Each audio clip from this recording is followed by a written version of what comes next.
The 1970s and 80s were cinema's danger zone, decades when filmmakers gleefully trampled boundaries and dared audiences to watch. These were not safe movies. They were banned, seized, and condemned, yet still found ways to become cult legends. What follows isn't just a list. It's a descent into the most shocking exploitation films ever unleashed. Number 15. Cannibal Holocaust, 1980. Few films carry the weight of Cannibal Holocaust's reputation. Directed by Ruggero Deodato, this Italian exploitation shocker is widely considered one of the most controversial movies ever made. It tells the story of a missing documentary crew whose recovered footage reveals their descent into moral and physical depravity deep in the Amazon jungle. The film's gritty handheld realism blurred the line between fiction and fact. It was so convincing that Italian authorities arrested Deodato on suspicion of murder, believing the actors had been killed on camera. He was forced to produce them alive in court to prove his innocence. What cemented its notoriety, however, were the genuine animal killings depicted on screen, scenes involving a turtle, a monkey, and a pig that sparked outrage and calls for a global ban. These moments, coupled with graphic depictions of violence against humans, ensured the film's place on the UK's infamous Video Nasties list. Supporters argue that Cannibal Holocaust is a savage critique of media exploitation, exposing the hypocrisy of those who profit from sensationalized violence. Detractors call it an exercise in moral depravity. Banned in more than 50 countries, the film continues to polarize critics and audiences alike. For some, it's unwatchable filth. For others, an uncompromising piece of cinematic art that dares to confront humanity's darkest instincts. Number 14. I Spit on Your Grave, 1978. Originally released as Day of the Woman, Miyazarki's I Spit on Your Grave remains one of cinema's most divisive works. The story follows Jennifer Hills, a young writer who retreats to a secluded cabin to work on her novel, only to be brutally assaulted by a group of local men. What follows is a harrowing journey of survival and revenge. The attack sequences are infamously prolonged, forcing audiences into an uncomfortable, almost unbearable intimacy with the horror. When Jennifer turns the tables, the vengeance is equally unflinching.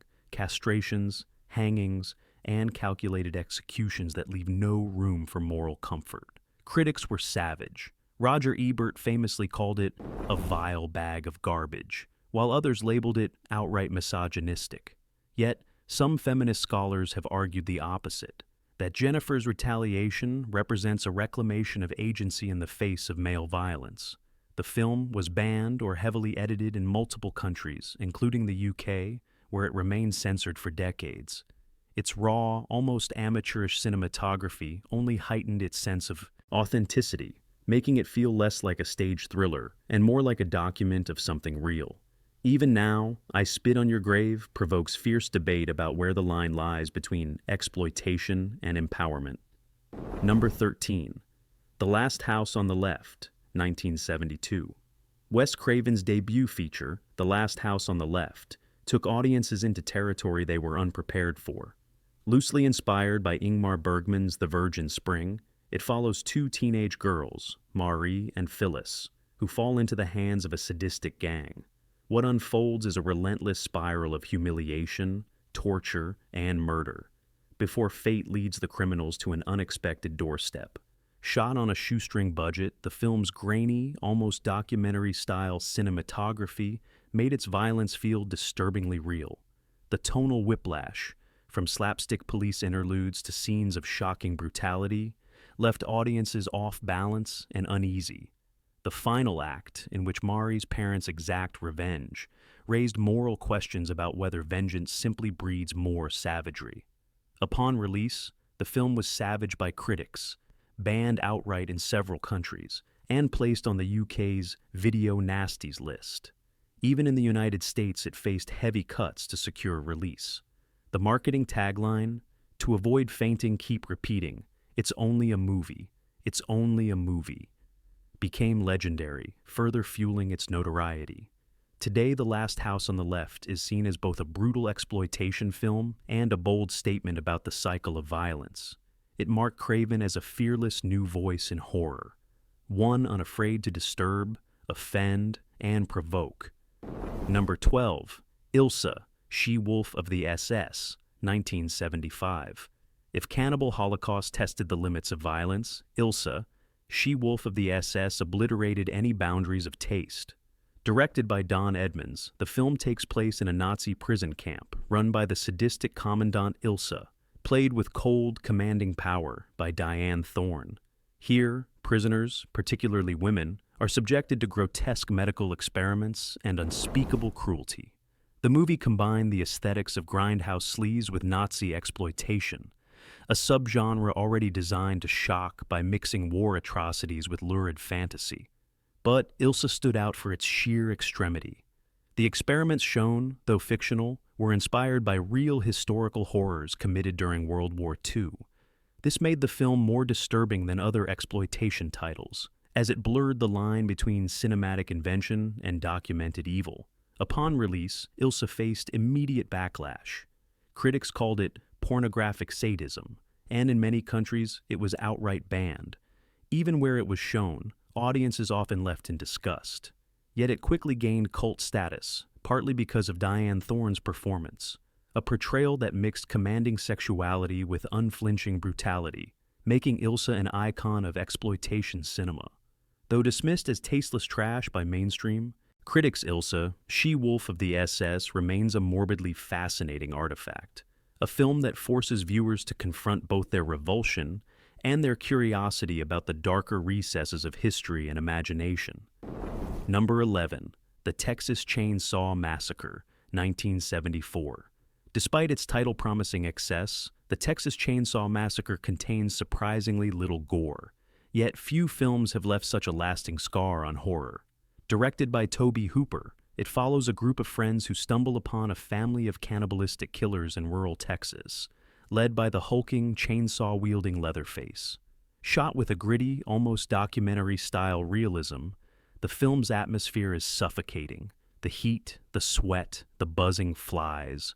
Hooper's low-budget production captured the oppressive discomfort so vividly that audiences could practically smell the rot. The violence, though mostly implied, felt relentless because of the film's unflinching tone. When it premiered, the movie was banned or severely restricted in countries like the UK, Australia, and several Scandinavian nations. In America, it sparked outrage from parents' groups, who claimed it would corrupt youth. Yet word of mouth spread fast, making it one of the most profitable independent films of all time. Over the decades, the Texas Chainsaw Massacre has been reinterpreted as a grim reflection of post-Vietnam disillusionment and economic decay. But at its core, it remains a primal scream of cinematic terror, proof that horror doesn't need oceans of blood to sear itself into the public consciousness. Number 10, Faces of Death, 1978. Marketed as a documentary of death, Faces of Death became one of the most notorious and hotly debated films of the VHS era. Directed by John Allen Schwartz under the pseudonym Conan Le Silaire, the film presented itself as a compilation of real death footage, executions, accidents, and disasters, stitched together with stage sequences that were often indistinguishable from the genuine material. The blurred line between fact and fiction gave it an unsettling authenticity. Scenes of animal slaughter, human autopsies, and fatal mishaps pushed it into urban legend territory. Many viewers swore it contained nothing but real death, while others pointed out its staged reenactments. This ambiguity became part of its dark allure. In the UK, it landed on the Video Nasties list and was outright banned. In the United States, it became a rental phenomenon, often passed around at sleepovers or shown as a dare among friends. Despite, or perhaps because of, its gruesome content, it spawned multiple sequels and inspired countless shockumentaries that tried to replicate its formula. To this day, Faces of Death holds a unique place in exploitation history. Not quite a documentary, not entirely fiction, but an unsettling experiment in audience endurance and morbid curiosity. It's a reminder of just how far 1970s and 80s filmmakers were, willing to push boundaries to get a reaction. Number 9, Thriller, A Cruel Picture, 1973. Known internationally as They Call Her One Eye, this Swedish exploitation revenge epic pushed the boundaries of shock cinema in ways that still unsettle audiences. Directed by Bo Arne Vibenius, the film follows Frigga, a young woman who is mute after a childhood assault. When she is kidnapped, hooked on heroin, and forced into prostitution, she plots a slow, methodical revenge. The most infamous aspect of Thriller was its use of unsimulated adult content during certain sequences, a choice that blurred the line between narrative and exploitation to an extreme degree. These scenes were inserted to heighten the film's sleaze factor for the Grindhouse circuit, ensuring both notoriety and censorship. But what makes the film stand out is Frigga's transformation. She trains in martial arts, firearms, and driving, preparing herself to annihilate her abusers one by one. Vibenius used slow motion, almost operatic violence, giving the killings an eerie beauty amid the grime. Upon release, it was banned in multiple countries and heavily cut in others. In Sweden, it became a whispered-about cult item. Quentin Tarantino later cited it as a key influence on Kill Bill, from the heroine's eye patch to the film's mix of extreme brutality and revenge empowerment. For exploitation fans, Thriller is a brutal yet strangely hypnotic descent into vengeance. Number 8. Make Them Die Slowly, 1981.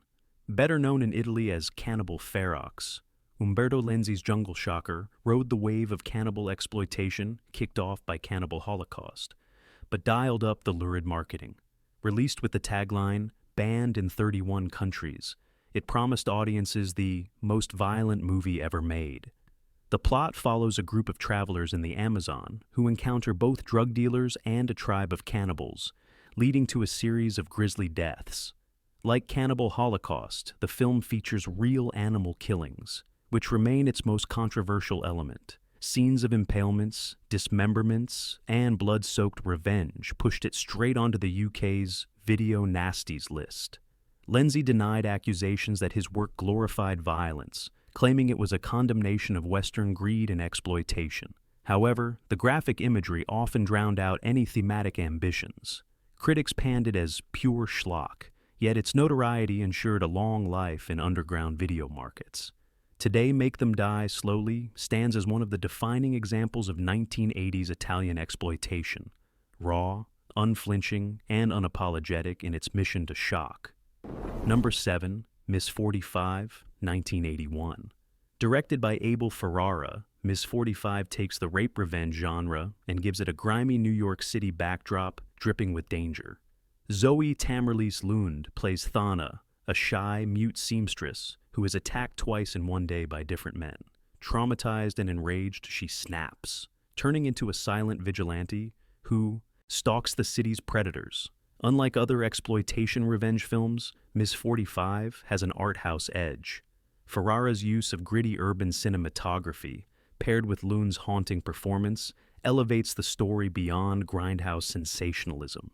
Thana's transformation is gradual but unstoppable, her violence escalating until she's a ghostly avenger in nun's clothing, gunning down men at a Halloween party in the film's unforgettable climax. Though criticized for its violence, the film also earned praise for its feminist undercurrents, with some seeing Thana's rampage as symbolic of suppressed rage finally unleashed. Banned or censored in several countries, it nonetheless became a cult favorite, later restored and reappraised as one of Ferrara's most important works. Number 6. Switchblade Sisters, 1975. Jack Hill's Switchblade Sisters, also known by the pulpy alternate title The Jezebels, is one of the most stylish and unapologetically over-the-top gang exploitation films ever made. Set in a gritty, fictionalized urban landscape, it follows the Dagger Debs, a female street gang whose loyalty, power struggles, and violent turf wars create a cocktail of betrayal and chaos. What makes Switchblade Sisters stand out is Hill's decision to treat the female gang members with the same brutal energy usually reserved for male-led stories. From knife fights to prison brawls, the women here are unapologetically aggressive, and the film doesn't shy away from showing their rivalries turn deadly. When it was first released, critics dismissed it as low-grade sleaze. The mix of stylized violence, over-the-top dialogue, and campy set pieces made it difficult to take seriously. However, the film found new life in the 1990s when Quentin Tarantino re-released it under his Rolling Thunder Pictures label, calling it one of his favorite exploitation films. Today, Switchblade Sisters is celebrated as a cult classic, a campy, chaotic, and strangely empowering portrait of women claiming their space in the hyper-violent world of exploitation cinema. Number 5. Emmanuelle in America, 1977. Part of the Italian Black Emmanuelle series starring Laura Gemser, Emmanuelle in America is perhaps the most notorious entry, blending erotic exploitation with shock sequences that many found deeply disturbing.